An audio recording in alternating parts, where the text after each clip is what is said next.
What makes Embrey unique is a level of fearlessness and risk-taking that many of the traditional philanthropies simply will not take. We created all kind of things just by having a personal connection and them making personal connections to other people. That relationship with Embrey, I think, has personally been life-changing for me. Chantel is like the first dedicated racial equity staff member in Dallas. Dallas Faces Race, which is really the hub and the community that has housed all of us together on the call, was fundamental in convening over 200 plus nonprofit organizations across Dallas County to say, what does this work look like internally for your organization? And really to ask them to find their work in the work of racial justice. They have statements now and are showing a vested interest in what racial equity looks like for them. And I like to think that that is because of their investment and their involvement. They gave the social sector, the arts sector, the competence and the confidence to speak to racism, and most importantly, what it could look like moving forward.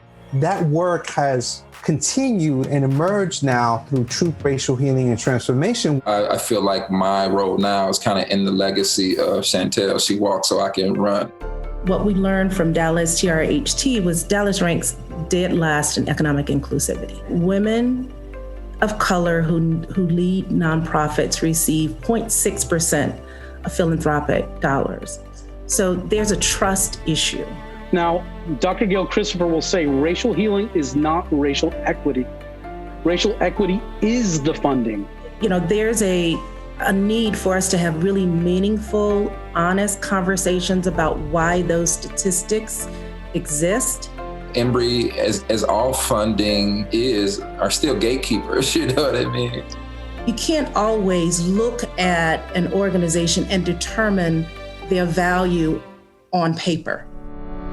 The Embrey Family Foundation provided seed funding through what was called a shared giving approach. Leaders from organizations sat in a circle, and we actually cut the pieces of the pie according to our own judgment, which was really an extraordinary experience. And that kind of radical space where different forms of value are able to make their way into a room and to inform decision-making. I felt very empowered.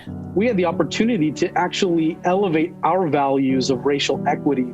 So there was an experience of really feeling emotionally whole as an individual, but also emotionally connected with each person in the circle. And it was really cool because, you know, I think organizing sometimes can be on a little island, but Embrey has definitely been a place for organizing to feel connected to the larger progressive landscape in Dallas County for sure. And that birth stuff, right? It moves from being transactional to being really transformative. What holds all of these groups together is this understanding of our own self-worth is not measured by the funding that we receive from foundations and individual philanthropists. That our self-worth is who we are, our culture, and our communities. And this was really the thread, I think, that Diane and Lauren were really taking us through. I remember back in 2016 when Philando Castile was murdered in Minnesota, and there was a handful of us that were trying to figure out, what do we do, right? What do we do in this moment? And so 8 of us took to Highway 75 and stopped traffic with a Black Lives Matter banner. None of us got arrested, but we were prepared to. But when we were debriefing afterwards, we were trying to remember what how did we get here, right? And the majority of us had a connection to Embrey, right? Like that's like the kind of like ripple effects of being in community with folks, like what it leads to, what it can inspire. That was the first time I participated in civil disobedience. I just got a ticket, but I'm ready for more.